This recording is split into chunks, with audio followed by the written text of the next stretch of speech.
Hello hundred Vasu గారు. Hello అండి. Sir చాలామంది వరకు ఒక గోల్ పెట్టుకుంటారండి సార్. ఎందుకంటే కొంతమంది ఫోకస్ చేయలేకపోతూ ఉంటారు. ఫోకస్ చేయాలి, పర్ఫెక్ట్గా ఆ గోల్ని అచీవ్ చేసుకోవాలి, సక్సెస్ అవ్వాలి అని అంటే ఏం చేయాలి, ఏం చేస్తే బాగుంటుంది అంటారు? నువ్వు ఉదయాన్నే లేచి ఆ పని చేయలేకపోతున్నావు అంటే దానికి సంబంధించిన అలవాట్లు నీ దగ్గర లేవు. దాని మీద ప్రాక్టీస్ చేయమని మీరు అంటున్నారు. ఇలాగ ఫోకస్ చేయలేకపోతున్నాం, ప్రాక్టీస్ చేయాలి అని అంటే అప్పుడు కూడా ఇంట్రెస్ట్ రాదేమో కదా? రాదు. అప్పుడు మీరు ఏం చేయాలంటే దానికి ఎఫర్ట్ అనేది ఇష్టం ఉండదు మన మైండ్కి. కొన్ని పనులు ఎందుకు అలా చేసుకుంటూ వెళ్ళిపోద్ది?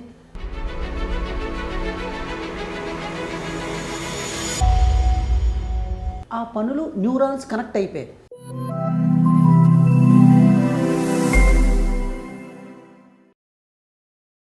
సార్ చాలామంది వరకు ఒక గోల్ పెట్టుకుంటారండి, ఒక డ్రీమ్ ఉంటుంది ఎవరికైనా సరే లైఫ్లో, ఇది సాధించాలి, లేదు అంటే ఇది చేయాలి అని చెప్పేసి చాలామందికి ఉంటుంది. కానీ దాన్ని అచీవ్ చేసుకోవడం, దానిలో సక్సెస్ అవ్వడం అనేది చాలా రేర్గా అవుతూ ఉంటుంది. అలా జరగడానికి మెయిన్ రీజన్ ఏమంటారు సార్? ఎందుకంటే కొంతమంది ఫోకస్ చేయలేకపోతూ ఉంటారు. ఫోకస్ చేయాలి, పర్ఫెక్ట్గా ఆ గోల్ని అచీవ్ చేసుకోవాలి, సక్సెస్ అవ్వాలి అని అంటే ఏం చేయాలి, ఏం చేస్తే బాగుంటుంది అంటారండి? ఇది మీకు యూనివర్సల్ క్వశ్చన్ అండి. ఇది చాలామందికి $1 మిలియన్ క్వశ్చన్ అనమాట. ఫర్ ఎగ్జాంపుల్, ఇప్పుడు ఒక వ్యక్తి సక్సెస్ అవ్వడం అంటే ఏంటి? ఇప్పుడు వెయిట్ ఒక 100 kgs ఉన్నాడు, 200 150 kgs ఉన్నాడు, ఆయనకి పెళ్ళి అవ్వట్లేదు, లావుగా. ఇప్పుడు అందరూ 6 ప్యాక్ కావాలంటున్నారు, కానీ ఆయన జిమ్కి వెళ్ళలేకపోతుంటాడు. ఓకే. ఆయనకు అడ్డుపడేది ఆయన మైండ్, ఆయన బాడీ ఆయనకు అడ్డుపడుతుంది. సక్సెస్ చేయలేకపోతుంటాడు. ఒకరు ఒక ఆఫీస్లో జాబ్ చేస్తుంటారు, ఒక హై పొజిషన్కి వెళ్ళాలనుకుంటారు, అవును, కానీ వెళ్ళలేకపోతుంటాడు. ఒకడు బిజినెస్లో సక్సెస్ అవ్వాలనుకుంటాడు. ఇంకొక లాంగ్వేజ్లో చెప్పాలంటే ఒక అబ్బాయి ఒక అమ్మాయిని లవ్ చేస్తూ ఉంటాడు, అమ్మాయిని పెళ్లి చేసుకుంటే అబ్బాయి సక్సెస్. ఇలాగా సక్సెస్ అనేది ఒక్కొక్కరికి ఒక్కొక్క డ్రీమ్ ఉంటుందండి. ఇక్కడ మనకు సక్సెస్ ఉన్నది వాళ్ళకి సక్సెస్ కాకపోవచ్చు, వాళ్ళకి సక్సెస్ ఉన్నది మనకి సక్సెస్ కాకపోవచ్చు. కానీ ఒక ఆబ్జెక్టివ్, నువ్వు ఏదైనా అనుకో, ఇంగ్లీష్ నేర్చుకోవాలనుకుంటున్నావు, ఎన్నో సంవత్సరాల నుంచి నేర్చుకోలేకపోతున్నావు. ఓకే, మీకు గుర్తుపెట్టుకోండి, మనం ఏ ఫీల్డ్లో ఉన్నా సరే ఆ ఫీల్డ్లో ఆల్రెడీ అచీవ్ అయిన వాళ్ళు ఒక 10 సంవత్సరాల క్రితం వాళ్ళు కూడా జీరోనే. ఖచ్చితంగా సార్. ఒక బాక్సర్స్ కానివచ్చు, డాన్సర్స్ కానివచ్చు, మ్యూజిషియన్స్ కానివచ్చు, మనం చాలామంది పాపులారిటీ వాళ్ళు చూస్తుంటాం. చాలా వరకు జీరో నుంచి హీరో అయిన వాళ్ళే ఎక్కువ ఉంటారు. వాళ్ళు ఒక 10 సంవత్సరాల క్రితం వాళ్ళు కూడా నాలెడ్జ్ జీరో ఉంటుంది ఆ ఫీల్డ్లో. కానీ మనం ఏమనుకుంటాం, మనకి భగవంతుడు ఇలా చేసాడేమో అందుకే మనం చేయలేకపోతున్నామేమో అనుకుంటాం. మన తలరాత బాగాలేదేమో. సింపుల్గా దీనికి ఏం చెప్తానంటే, NLPలో న్యూరాన్స్ పాత్వేస్ అంటారండి. ఓకే. అంటే ఒక చైన్ గొలుసు తీసుకుంటే ఇలాగా లింక్ అయి ఉంటుంది. సో మనం ఏ పని చెయ్యాలన్నా మన యొక్క మైండ్ ప్రోగ్రామింగ్ దానికి సెట్ చేసుకోవాలన్నమాట, దానికి ప్రోగ్రామింగ్ చేసుకోవాలి. అంటే మనలో ఉన్న పాత న్యూరాన్స్ డిలీట్ చేసేసి కొత్త ప్రోగ్రామింగ్ చేసుకోవాలి. ఫర్ ఎగ్జాంపుల్, ఏదో ఒక స్కిల్ పెట్టుకున్నావు, లేదా ఒక అచీవ్మెంట్ అవ్వాలనుకుంటున్నావు, నువ్వు ఉదయాన్నే లేచి ఆ పని చెయ్యలేకపోతున్నావు అంటే దానికి సంబంధించిన అలవాట్లు నీ దగ్గర లేవు. అది ఆ అలవాట్లు అనేది ఇన్వాలంటరీగా జరగాలి. ఫర్ ఎగ్జాంపుల్, మన మైండ్ అనేది ఉదయం నుంచి రాత్రి వరకు మనం కొన్ని పనులు ఎఫర్ట్లెస్గా చేస్తుంటాం. మన ప్రతి పని మనం చేయాలంటే ప్రతిసారి డెసిషన్ తీసుకోలేదు, దానికి ఎఫర్ట్ అనేది ఇష్టం ఉండదు మన మైండ్కి. కొన్ని పనులు ఎందుకు అలా చేసుకుంటూ వెళ్ళిపోద్ది? కొన్ని సంవత్సరాల నుంచి మీరు ఆ పనులు చేస్తున్నారు కాబట్టి ఆ పనులు న్యూరాన్స్ కనెక్ట్ అయిపోయాయి. అలా మీరు ఏ పని చేస్తే, ఏ పని చేయాలనుకుంటున్నారో కొంత టైం పెట్టుకుని అది ప్రాక్టీస్ చేయాలి, ఆ న్యూరాన్స్ కనెక్ట్ అయిపోయినంత వరకు. ఎప్పుడైతే న్యూరో పాత్వేస్ కనెక్షన్ జరిగిపోతుందో, ఇది లైఫ్ బూమింగ్ టెక్నిక్ సార్. నిజంగా చెప్తున్నాను, మీ లైఫ్ మీరు అనుకోకుండానే ఆ పని చేసుకుంటూ వెళ్ళిపోతారు. ఓకే. ఎందుకంటే ఒక ప్రొడక్టివిటీ, ఒక మనిషి అనుకున్నది సాధించాలంటే న్యూరాన్ పాత్వేస్ కనెక్ట్ అవ్వాలి. ఇది NLPలో పాపులర్ టెక్నిక్ అనమాట. అలా కనెక్ట్ అవ్వాలంటే దానికి ఒకటి టెక్నిక్ ఏంటంటే ఎవ్రీడే ప్రాక్టీస్. అంటే ఎలా సార్? ఇప్పుడు మీరు చెప్పారు, ఈ వర్క్ నేను చేస్తున్నాను, దీని మీద ఫోకస్ చేయాలి. నువ్వు మార్నింగ్ లేవగానే ఈ వర్క్ నువ్వు చేయాలి, కానీ దాని మీద ఫోకస్ చేయలేకపోతున్నావు, ఈ వర్క్ నువ్వు చేయలేకపోతున్నావు అన్నప్పుడు దాని మీద ప్రాక్టీస్ చేయమని మీరు అంటున్నారు. ఇలాగ ఫోకస్ చేయలేకపోతున్నావు, ప్రాక్టీస్ చేయాలి అని అంటే అప్పుడు కూడా ఇంట్రెస్ట్ రాదేమో కదా? రాదు. అప్పుడు మీరు ఏం చేయాలంటే, మీ మైండ్కి మీ బాడీకి ప్రోగ్రామింగ్ చేయాలి. ఓకే. అంటే ఎలా ప్రోగ్రామింగ్ చేయాలంటే, ఇప్పుడు మీరు ఏదైనా ఒక పని చేస్తున్నారు అనుకోండి, అది ఎందుకు చేయలేకపోతున్నారు? అది మైండ్ సహకరించట్లేదు, బాడీ సహకరించట్లేదు. నీ మైండ్ కానీ నీ బాడీ కానీ సహకరిస్తే నువ్వు అద్భుతాలు సాధించవచ్చు. ఇక నేనేం చెప్తానంటే, నీ మైండ్ బాడీ సహకరించాలంటే దానికి ముద్దుగా ట్రైనింగ్ ఇవ్వాలి. అది ఒక పసిపాప లాంటిది అనమాట. ఇక్కడ మన మైండ్కి ట్రైనింగ్ ఇస్తే ఏదైనా పాసిబుల్ అండి. సార్ ఓకే, మన మైండ్కి ఎలా ట్రైనింగ్ ఇవ్వాలి? నేనేం చెప్తానంటే, మైండ్కి ట్రైనింగ్ ఇవ్వాలంటే నువ్వు ఏ పని అయితే చేస్తున్నావో ఆ పనిని ఫస్ట్ విజువలైజ్ చేసుకో. ఒక డే షెడ్యూల్ రాసుకో. వారానికి నేను ఏది చెయ్యాలి, ఇది టైం బ్లాకింగ్ పెట్టుకొని అది ఆ టైం చేస్తున్నట్టుగా విజువలైజ్ చేసుకో, ఊహించుకో. ఎప్పుడైతే నువ్వు ఊహించుకుంటావో ఆ న్యూరాన్స్ అనేది కనెక్షన్ జరుగుతుంది. ఓకే, తర్వాత ఆ పనిని బిగ్ స్టార్ట్ విత్ స్మాల్ అనమాట. ఎవ్రీడే ఆ పని ఒక 5 నిమిషాలు 10 నిమిషాలు చేయడం ప్రాక్టీస్ చేయి. ఇది కన్సిస్టెన్సీ సార్, కన్సిస్టెన్సీ మీద ఉంటుంది. ఒక 21 డేస్ తర్వాత ఆ పని నీ బాడీలో తెలియకంటే ఇన్వాలంటరీ అయిపోద్ది. కానీ ఇది ఒక 21 డేస్ ఛాలెంజ్ అని పెట్టుకోవాలి. ఈ 21 డేస్ కొన్ని ఫాస్టింగ్లు చేయాలి. అంటే ఏదైనా ఒకటి చేయాలంటే కొన్ని సాక్రిఫైజులు చేయాలి. అంటే టెంపరీగా కొన్ని సాక్రిఫైజులు చేస్తే పర్మనెంట్ గ్రోత్ అనేది ఉంటుంది. అంటే లైఫ్లో దాన్ని డైవర్ట్ ఏదైతే చేస్తున్నావు అలాంటి అలవాట్లని సాక్రిఫైస్ చేయాలి. అంటే ఒకటి సార్, ఇక్కడ సఫరింగ్ కావాలా, పెయిన్ కావాలా? ఒక పని చేయకపోతే దానివల్ల సఫర్ అవుతావు ఖచ్చితంగా. ఫ్యూచర్లో చాలా పెయిన్ ఆఫ్ రిగ్రెట్ చాలా ఉంటుంది డెఫినెట్గా. అక్కడ పెయిన్ ఆఫ్ డిసిప్లిన్ తీసుకోవాలన్నమాట. అంటే ఏంటి, ఈ లిమిటెడ్ టైంలో నేను పెయిన్ అయినా పర్వాలేదు, పర్మనెంట్గా నేను గ్రోత్ అవుతా. ఒకవేళ ఆ పని చెయ్యకపోతే నేను ఎంత సఫర్ అవుతానో ఆ భయం నీలో ఉండాలి. ఆ పడే బాధ, అమ్మో నేను ఇది చేయకపోతే నేను గ్రోత్ అవ్వను, దీనివల్ల ఇంపాక్ట్ ఏంటి, నా ఫ్యామిలీ మీద పడుతుంది, నా వైఫ్ మీద పడుతుంది, నా పిల్లల మీద పడుతుంది అనే ఒక లాస్ మోటివేషన్ నీకు ఉండాలి. ఈ ప్రపంచంలో ఇది చెయ్యకపోతే నేను అవ్వను అని అంటే, ఇంత లాస్ అయిపోతామంటే ఖచ్చితంగా మన మైండ్ సపోర్ట్ చేస్తుంది.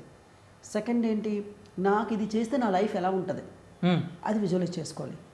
ఓకే, మొత్తం అంతా విజువలైజేషన్లోనే ఉందండి. తర్వాత ఒక స్ట్రిక్ట్ టైం టేబుల్ ఫాలో అవ్వాలి సార్. ఒక టైం టేబుల్ మీ మైండ్కి ఎవ్రీడే ప్రాక్టీస్ చేయాలి. ఆ టైం టేబుల్ గట్టిగా చదవాలి. ఫర్ ఎగ్జాంపుల్ మార్నింగ్ ఎవ్రీడే ఒక టైం టేబుల్ రాసుకొని ముందు రోజు ఆ టైం టేబుల్ గట్టిగా ఒక 21 టైమ్స్ చదవండి. ఆటోమేటిక్గా మీ ప్రొడక్టివిటీ పెరుగుతుంది. ఇక్కడ ఒకటి చెప్తున్నాను సార్, మీకు కానీ ముందు రోజే మీ లైఫ్కి కానీ డైరెక్షన్ ఇచ్చేస్తే మీ మూమెంటం వేరేగా ఉంటుంది. అదే మీరు ఏ చేయాలో డైరెక్షన్ ఇవ్వలేదు అనుకోండి, మీ మైండ్ ఎటు పడితే అది తిరుగుతూ ఉంటుంది. ఓకే, కావాలంటే ఒక 21 డేస్ చూడండి, మీ ప్రొడక్టివిటీ చెప్పే టెక్నిక్ ఫాలో అయితే మీ ప్రొడక్టివిటీ ఆటోమేటిక్గా పెరుగుతుంది. ఇన్వాలంటరీగా చేస్తారు. లేదంటే ఎవడెవడో మీ లైఫ్లోకి వస్తాడు, మీ టైంని తినేస్తాడు, మీరు ఎక్కడికి వెళ్తారో తెలియదు, టైం ఆటోమేటిక్గా 0% ప్రొడక్టివిటీ అయిపోద్ది. 10%. ఒకరోజు ఇలా చేస్తే 80%కి వచ్చేస్తారు మీరు. ఒకటి చెప్తున్నాను సార్, ఈ ప్రపంచంలో ఏది చెయ్యాలన్నా యాక్షన్ చెయ్యకంట, పేది ప్రైజ్ మూల్యం చెల్లించకంట ఏది జరగదు. ఫస్ట్ నీకు ఏం కావాలో ఎగ్జాక్ట్గా ఫీల్ అవ్వాలి, దానికి మూల్యం చెల్లించాలి. మూల్యం అంటే ఏంటి, ఇది ఏ డిమాండ్ చేస్తుంది, ఇది నాకు జరగాలంటే దీనికి నేను పే చేయాల్సింది ఏంటి, ఈ యాక్షన్స్ ఖచ్చితంగా చెయ్యాలి, చెయ్యకపోతే నేను ఇంత లాస్ అవుతాను, దాన్ని మైండ్కి బాడీకి ప్రోగ్రామింగ్ చేయాలి. అలా చేస్తే మీ మైండ్ మీ బాడీ మీకు సహకరిస్తుంది. మీ మైండ్ మీ బాడీ సహకరించినంత వరకు మీరు ఏది చేయలేరు. పసి పాపల ట్రైనింగ్ ఇవ్వచ్చు. నా దగ్గరికి వచ్చే ప్రతి క్లయింట్కి కూడా నీకేం కావాలో ఫస్ట్ అడుగుతా, దానికి నీ మైండ్కి బాడీకి ఎలా ప్రోగ్రామింగ్ చేయాలి. అలా చేస్తే ఆటోమేటిక్గా వాళ్ళ లైఫ్ 3 మంత్స్లో 6 మంత్స్లో లైఫ్ ట్రాన్స్ఫర్మేషన్ అయిపోద్ది. That is power of transformation. మనకు కావాల్సింది ట్రాన్స్ఫర్మేషన్ కావాలి. రూట్ వేళ్ళతో సహా, ఒక చెట్టుకి వేళ్ళు ఎలా ఉంటే ముందు వేరు మార్చాలి. ఆ వేరే మన న్యూరాన్స్. ఆ కనెక్షన్ ఇచ్చేస్తే ఆటోమేటిక్గా మోటివేషన్ అవసరం లేదు సార్. ఆటోమేటిక్గా వాళ్ళు పని చేసుకుంటూ వెళ్ళిపోతారు. ఈ కనెక్షన్ అవనంత వరకు అరగదు. ఇంకొకటి, ఆ వ్యక్తి ఇది చేయాలంటే ఎమోషన్ ఏంటి, ఎమోషన్ క్రియేట్ మోషన్. అంటే ఫర్ ఎగ్జాంపుల్ సార్, మీకు డబ్బు కావాలి, లేదంటే ఫ్యూచర్లో సక్సెస్ అవ్వాలి, అది అయిన తర్వాత ఎవరికి చూపించుకోవాలనుకుంటున్నారు, మీ మమ్మీకా, మీ డాడీకా, పబ్లిక్కా, ఇలాగ ఆ ఎమోషన్ కోసం, దీన్నే గోల్డెన్ సర్కిల్ అంటారు. ఓకే, ఆ ఎమోషన్, నేను ఒక 1000 మంది ఎంప్లాయీస్కి ఉద్యోగం ఇవ్వాలనుకుంటున్నాను, నేను ఇంగ్లీష్ నేర్చుకోవాలనుకుంటున్నాను, లేదంటే నేను రియల్ ఎస్టేట్లో సక్సెస్ అవ్వాలనుకుంటున్నాను, అది అయిన తర్వాత నువ్వు ఎవరికి ఏం చేయాలనుకుంటున్నావు, దానికోసం నీ మైండ్ సహకరిస్తుంది. లేదు నేను ఊరికనే సక్సెస్ అవ్వాలి, డబ్బు సంపాదించాలంటే నీ ఎమోషన్ చాలా ఊరికా ఉంటుంది. గోల్డెన్ సర్కిల్లో ఉండాలి. వై, పవర్ ఆఫ్ వై, ఎందుకు, దీనికి. రాజమౌళి గారు సినిమా తీస్తున్నారంటే ఆయన ఎమోషన్తో తీస్తారు, డబ్బు కోసం చేయరు. ఇళయరాజా గారు లేదా ఏఆర్ రెహమాన్ గారు మ్యూజిక్ చేస్తున్నారంటే డబ్బు కోసం చేయట్లేదు, ఒక మంచి మ్యూజిక్ ఇవ్వాలి, ఒక ప్యాషన్. ఆ ప్యాషన్ ఉంటే ఎమోషన్ క్రియేట్ అవుతుంది. ఓకే, నా దగ్గరికి వచ్చే వాళ్ళు ప్రతి ఒక్కరికి కూడా ప్యాషన్ ఏంటనేది చెప్తాను. నీవు దేనికి పనికి వస్తావు, రాబోయే వీడియోలో దీని గురించి వివరిద్దామండి. ఒక ప్యాషన్ ఎలా కనిపెట్టాలి ఒక వ్యక్తిలో. ఎందుకంటే సార్, ఇక్కడ ఒక వ్యక్తి రాంగ్ ఫీల్డ్లో ఉన్నాడు అనుకోండి, దేశానికి అన్యాయం చేసినట్టు, ఆయన డూప్లికేట్ అవుతాడు, ఒరిజినల్ అవ్వడు. ఓకే, నేనేం చెప్తానంటే, యు ఆర్ బోర్న్ ఒరిజినల్. నువ్వు ఏ ఫీల్డ్కి సెట్ అవుతావో ఆ ఫీల్డ్లో నువ్వు ఉంటే నువ్వు ఒరిజినల్ అవుతావు. సమాజంలో 90% అంతా డూప్లికేట్స్ ఉన్నారు సార్. పేరెంట్స్ కోసమో, పెళ్ళయింది, ఈఎంఐలు కట్టడం కోసమో. సాఫ్ట్వేర్ ఎంప్లాయీస్ని చూడండి, మీరు నిజంగా దీని ప్యాషన్తో చేస్తున్నారంటే, కార్ తీసుకున్నాను సార్, ఫ్లాట్ తీసుకున్నాను సార్, ఈఎంఐ కట్టడం మంత్లీ ఖర్చులు సార్. కానీ నీ యొక్క ప్యాషన్ ఏంటో కనిపెట్టి అందులో ఉంటే నువ్వు ఒరిజినల్ అబ్బా, నిన్నెవరు డూప్లికేట్ చేయలేడు. సో ఆ ప్యాషన్ని పర్పస్గా క్రియేట్ చేసి అందులో డబ్బులు ఎలా సంపాదించాలి, అందులో నువ్వు ఎలా ఉన్నత స్థానానికి ఎలా చెప్పేది 100x life transformation. Thank you sir, thank you so much. Thank you. Sir చాలామంది వరకు మీ అపాయింట్మెంట్ కోసం చెప్పేసి అడుగుతున్నారు. కొంతమంది ఏంటంటే రకరకాల ప్రాబ్లమ్స్ ఫేస్ చేస్తూ ఉంటారండి చాలామంది. డబ్బు సంపాదించాలి, లైఫ్లో బాగుండాలి, నచ్చిన పని చేయాలి, నా టాలెంట్ ఏంటో నేను తెలుసుకోవాలి అనుకునే వాళ్ళకి ఎంతోమంది ఉన్నారు. ఇటువంటి వాళ్ళు మిమ్మల్ని అప్రోచ్ అయ్యి ఒక గైడ్, ఒక మెంటర్ ఉంటే బాగుంటుంది, ఏదైనా సరే సపోర్ట్ చేయాలి అండ్ నాకు అన్నీ చెప్తూ ఉంటే ఇది చేసుకుంటే బాగుంటుందని చెప్పడానికి, గైడ్ చేయడానికి ఒక పర్సన్ ఉంటే బాగుంటుంది అనుకునే వాళ్ళు ఎంతోమంది. ఇటువంటి వాళ్ళందరూ మీ అపాయింట్మెంట్ కోసం చెప్పేసి వెయిట్ చేస్తున్నారు. సో మిమ్మల్ని అప్రోచ్ అవ్వాలంటే ఏ విధంగా అవ్వచ్చు అండ్ ఏమైనా ఛాన్సెస్ ఉన్నాయంటారు? డెఫినెట్గా అండి, టైం ఇద్దామండి. కాకపోతే నేను రియల్ ఎస్టేట్ బిజినెస్లో ఉన్నాను. 10% టైము నా పబ్లిక్ కోసం, నేను వాళ్ళకి ఇలాంటి క్లాసెస్ పెట్టి అపాయింట్మెంట్లు ఇవ్వడం కోసం నేను టైం బ్లాక్ చేసుకున్నాను.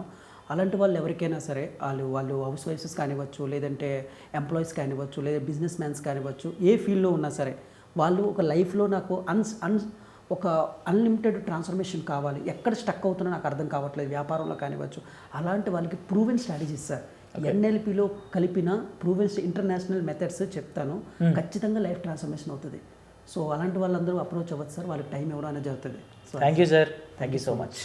సో చూసారు కదండి ఈ వీడియో పైన మీ అభిప్రాయాన్ని కామెంట్ రూపంలో తెలియచేయండి. అండ్ ఎవరైనా సరే వాసు గారి అపాయింట్మెంట్ తీసుకోవాలనుకుంటే మాత్రం స్క్రీన్ మీద కనిపిస్తున్న నెంబర్కి కాల్ చేసి ఖచ్చితంగా మీరు అపాయింట్మెంట్ తీసుకోవచ్చు. అండ్ ఈ వీడియోని మాత్రం లైక్ చేయండి, షేర్ చేయండి, సబ్స్క్రైబ్ చేసుకోవడం మాత్రం మర్చిపోవద్దు. Thank you so much.